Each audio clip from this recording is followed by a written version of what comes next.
founder or an entrepreneur. You wanna take your company value to 300 million, we gon' show you how to do it. But we got the roadmap, the aspirations. We'll give you a game plan and strategies. Seize control of your company's destiny today by tuning in to Private Capital Mastery. Let's start the show.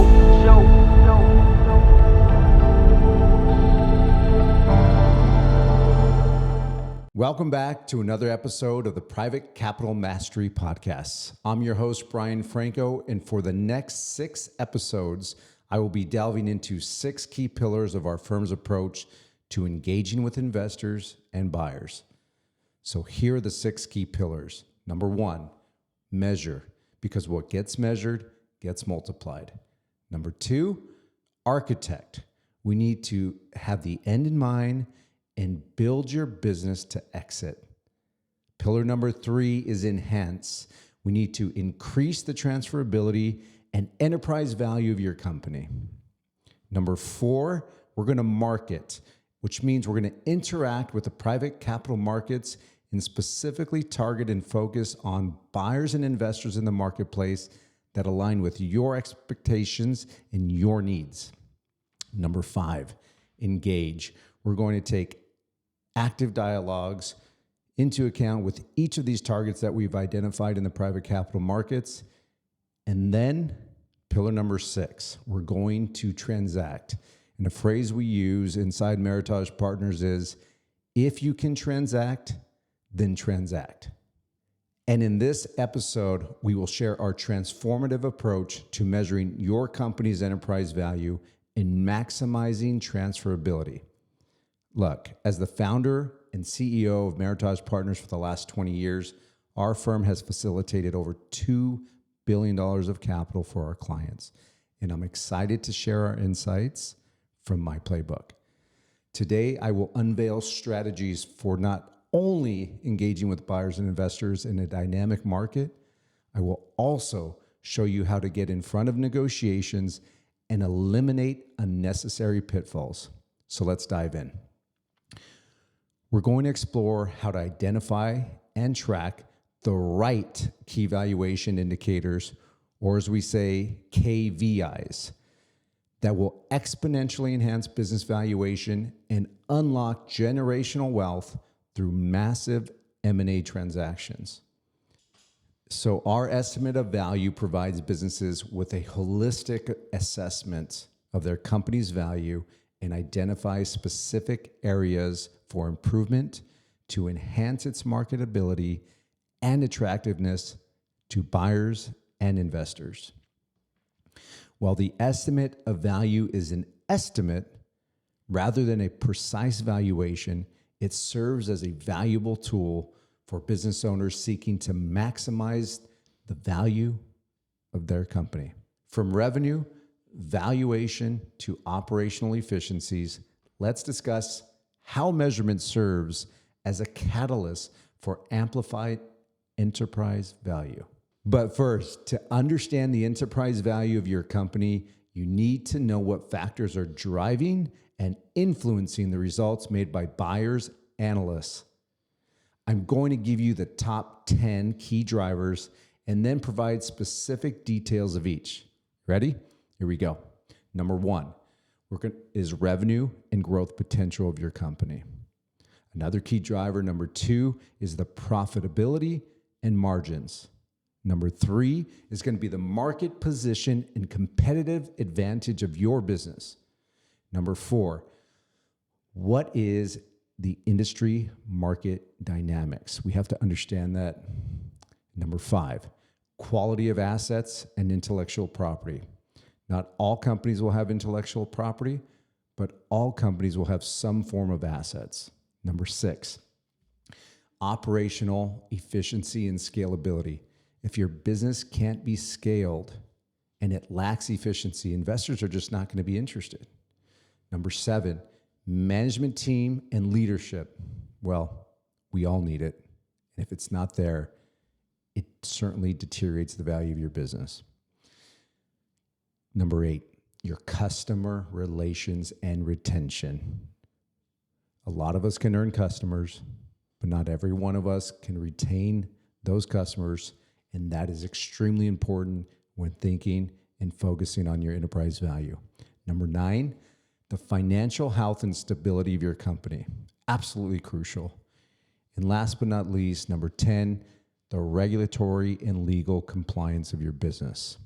If you're not following what is there in terms of rules and regulations, you are creating the risk inside your company and ultimately deteriorating your enterprise value. So let's dive into the details of number 1, which was revenue and growth potential. Revenue generation and the potential for future growth are significant drivers of enterprise value. For example, companies with strong recurring revenue streams and robust growth prospects are often valued higher due to their ability to generate predictable returns for their investors. Now let's go into number 2, granular details related to profitability and margins. Profitability metrics such as net income, operating income, and EBITDA. Remember, earnings before interest, taxes, depreciation, and amortization. These all play a crucial role in determining enterprise value.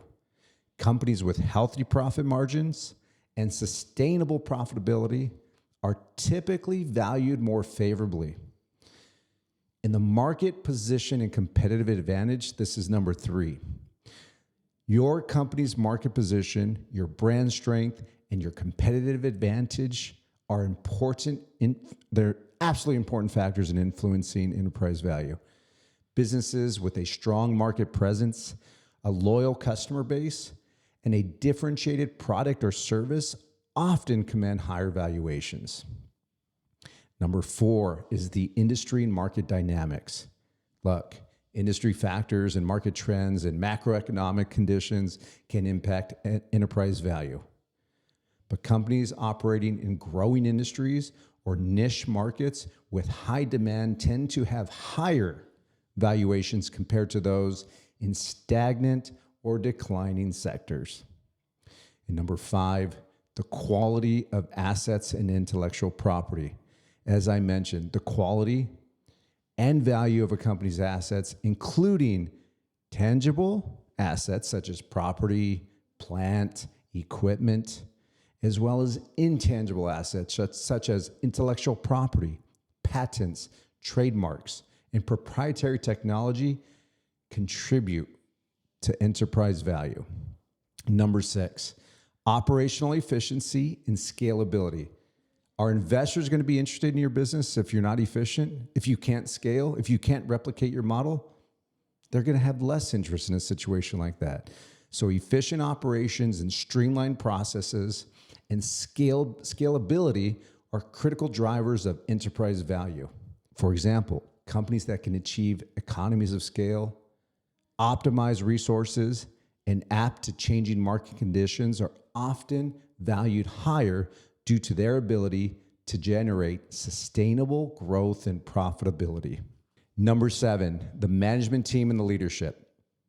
We have structured transactions on deals where they were lacking that leadership team, and it created less favorable terms for our clients. And this is why the quality of the management team, the leadership's capabilities, and corporate governance practices influence enterprise value. For example, companies with experienced, visionary leadership and strong corporate governance are perceived as less risky investments and typically command higher valuations. Number 8, customer relations and retention. Customer relationships, satisfaction levels, and retention rates are important indicators of enterprise value. You see, companies with loyal customer base, a high customer lifetime value, and effective customer acquisition and retention strategies are often valued more favorably. Now let's talk about number 9, the financial health and stability of your company. Is your company financially stable? Is it liquid? If it's not, these are considerations that investors are taking into their assessment and their determination of your enterprise value.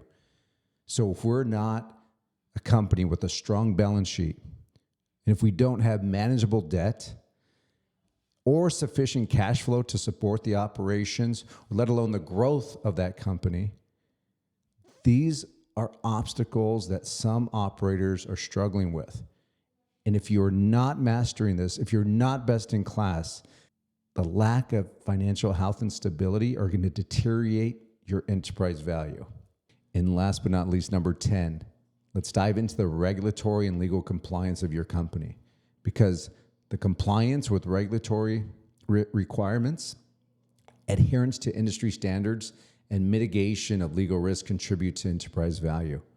For example, companies with robust compliance programs, transparent reporting, and a commitment to ethical business conduct are perceived as less risky investments. So overall, these key drivers collectively contribute to the enterprise value of your company and are evaluated by investors, analysts, and stakeholders when assessing the worth and investment potential of your company. So what we do at Meritage Partners to get you ahead of this, planning, preparing, and getting ready for that transaction, that capital event, that exit. We deploy several tools, but our estimate of value is a proprietary calculation used to assess the potential market value of your business based on various financial as well as non-financial factors. We employ several tools designed to evaluate the value of your business as well as to identify areas for improvement to maximize enterprise value. So if you are a business owner, then you need to be interested in protecting and increasing the enterprise value of your company. We will give you the tools needed to determine the estimated value of your business and provide actionable advice on how to advance and enhance your enterprise value. So get ready to take the first step by sending me a DM now, then sit back, get ready to evaluate your enterprise value and unlock generational wealth. My hope is that this episode has provided you with meaningful insights, and I encourage you to join us next week as we learn how to approach deal architecture and how to design your dream transaction, including structure and deal terms that investors want to pay for. I'm your host, Brian Franco, and thank you for joining the Private Capital Mastery podcast and community. We'll see you next week.